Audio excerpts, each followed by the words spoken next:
भाई लोगों, एथर ने चुपचाप अपने इलेक्ट्रिक स्कूटर एथर रिस्टा एस और Z 2.9 किलोवाट के अंदर LFP बैटरी पैक देना स्टार्ट कर दिया है और इसके रिगार्डिंग कहीं भी कोई ऑफिशियल स्टेटमेंट है ही नहीं।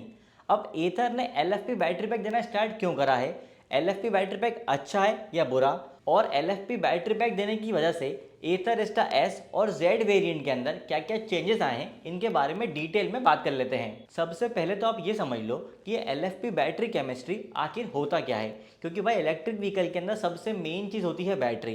तो आपको ये पता होना चाहिए कि आपकी ईवी के अंदर कौन सी केमिस्ट्री वाला बैटरी पैक है और इसके फायदे क्या हैं, और अगर इसके नुकसान हैं तो वो क्या हैं। देखो, इलेक्ट्रिक व्हीकल के अंदर लिथियम आयन बैटरी का यूज होता है। इनमें पॉपुलर दो बैटरी केमिस्ट्रीज हैं। इसमें पहली होती है NMC यानी कि निकल मैंगनीज कोबाल्ट, और दूसरी होती है LFP यानी कि लिथियम आयरन फॉस्फेट। एथर के सारे इलेक्ट्रिक स्कूटर्स में पहले NMC बैटरी पैक ही आता था, फिर चाहे वो एथर 450 हो या फिर एथर रिस्टा।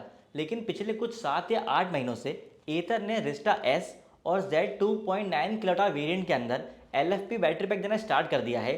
और जब से इसके अंदर LFP बैटरी पैक आया है, इन दोनों व्हीकल की बैटरी कैपेसिटी जो है वो एथर रिस्टा एस 2.7 किलोवाट और एथर रिस्टा Z 2.7 किलोवाट हो चुकी है, जिनकी पहले कैपेसिटी 2.9 किलोवाट थी। अब ईवी के अंदर सबसे मेन चीज़ होती है रेंज, मतलब एक बार फुल चार्ज करने में आपकी गाड़ी कितने किलोमीटर चलती है।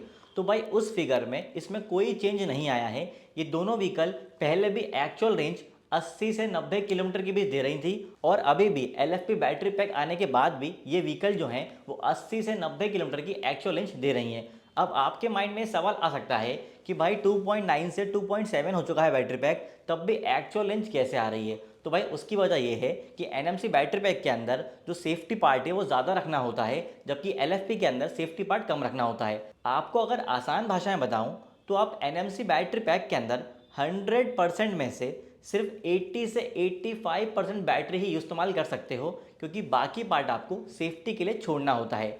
जबकि LFP के अंदर आप 100% में से ऑलमोस्ट 90% बैटरी पार्ट जो है वो यूज़ कर सकते हो। इसमें सेफ्टी पार्ट कम रखना होता है, और इसी वजह से इन दोनों व्हीकल्स में पहले के मुकाबले अभी भी सेम रेंज मिल रही है। ये सिर्फ एक फैक्टर है, इसके अलावा और भी फैक्टर्स हैं। अगर मैं टेक्निकलिटी में जाऊंगा तो और भी फैक्टर्स निकल के आएंगे, लेकिन वीडियो अननेसेसरी लंबी होगी। तो मेरी कोशिश ये है कि पहले मैं आपको वो जानकारी दे दूं जो आपके ज़्यादा काम की है। तो भाई रेंज तो आपको सेम मिल रही है, लेकिन इसके अलावा दो चेंजेस ये आए हैं कि स्कूटर का ग्राउंड क्लियरेंस जो है वो कम हो गया है और वेट थोड़ा बढ़ गया है। अब ग्राउंड क्लियरेंस क्यों कम हुआ है इसके बारे में आपको डिटेल में बता देता हूँ।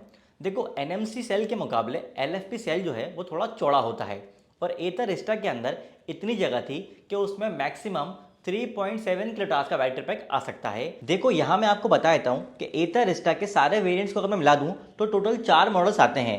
एथर रिस्टा एस 2.7 किलोवाट, एथर रिस्टा एस 3.7 किलोवाट, एथर रिस्टा Z 2.7 किलोवाट और एथर रिस्टा Z 3.7 किलोवाट। अब एथर रिस्टा S 3.7 किलोवाट और एथर रिस्टा Z 3.7 किलोवाट के अंदर तो NMC बैटरी पैक ही आ रहा है अभी भी।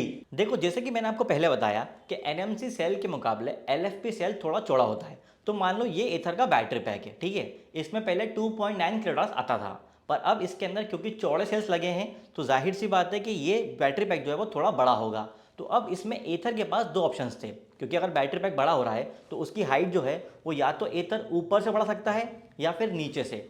ऊपर से अगर एथर बढ़ाता तो उसमें थोड़ा कॉम्प्लिकेशन ये आते कि जब बंदा गाड़ी चलाता तो फ्लोर बोर्ड वाला जो पार्ट है वो बढ़ जाता, और वहाँ बंदा पैर रखता है तो उसको थोड़ा अनकंफर्टेबल फील होता राइड करते टाइम।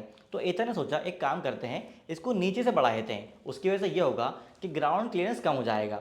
लेकिन इंडिया में जो टू व्हीलर्स बिकते हैं वो सिर्फ ग्राउंड क्लियरेंस की वजह से नहीं बिकते। मतलब टू व्हीलर के लिए ग्राउंड क्लियरेंस इतनी बड़ी चीज़ नहीं है कि उसकी वजह से कोई टू व्हीलर बिक जाए या फिर उसकी वजह से कोई टू व्हीलर ना बिके। आप खुद सोचो ना, कितने लोगों को पता है कि एक्टिवा ग्राउंड क्लियरेंस क्या है, जुपिटर का ग्राउंड क्लियरेंस क्या है, या फिर स्प्लेंडर का ग्राउंड क्लियरेंस क्या है।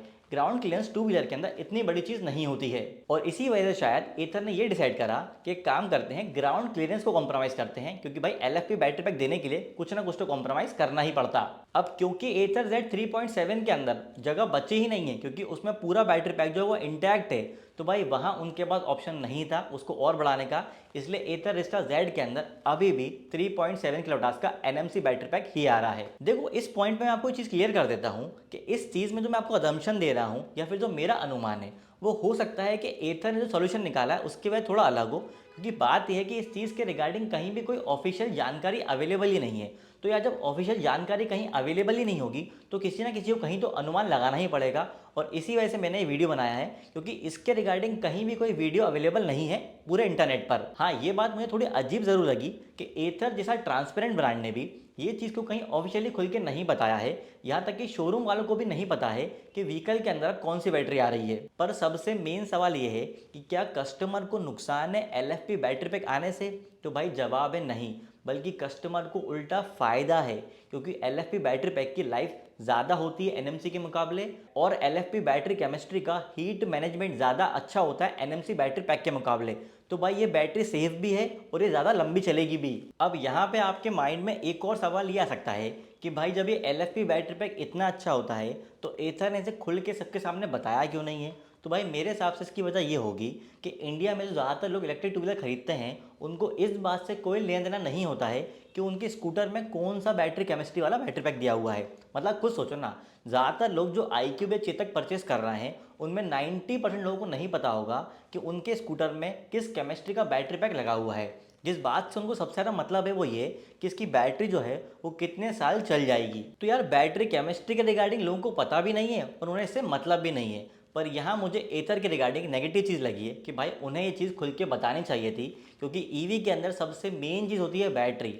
और भाई जब तक ब्रांड खुल के लोगों को ये बात बताएंगे नहीं तब तक लोगों को पता कैसे चलेगा। और भाई जागरूकता फैलाने के लिए किसी न किसी ब्रांड को बहुत ट्रांसपेरेंट तो होना ही पड़ेगा। एथर की रिस्टा के 2 वेरिएंट्स के अंदर एलएफपी बैटरी पैक देने की ये भी वजह हो सकती है कि एथर इसे एक्चुअल में टेस्ट करके डेटा चाहता हो, क्योंकि वो उनके आने वाले ईएल प्लेटफॉर्म में एलएफपी बैटरी पैक का ही यूज़ करे।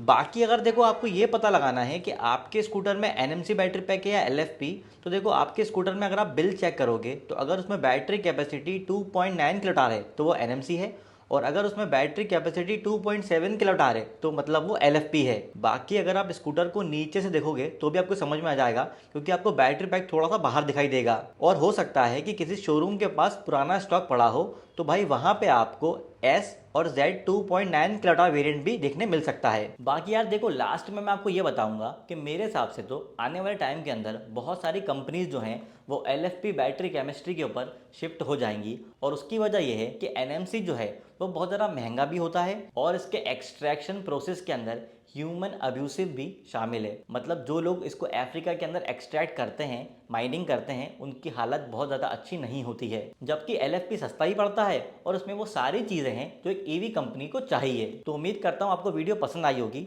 बाकी जाते जाते आपको बता देता हूँ कि इंडिया के अंदर चेतक, iQube, अल्ट्रा वायलेट, विडा, एथर के 450 मॉडल्स, इन सारे व्हीकल्स के अंदर एनएमसी बैटरी पैक आता है, और एथर रिस्टा के 2.7 और Z 2.7 इलेक्ट्रिक बाइक ओबन डोर और मैटर के अंदर एलएफपी बैटरी पैक आता है। बाकी इलेक्ट्रिक गाड़ी के ऐसे ही डिटेल वीडियोस के लिए दिल टूटा बाइकर को सब्सक्राइब कर लीजिए।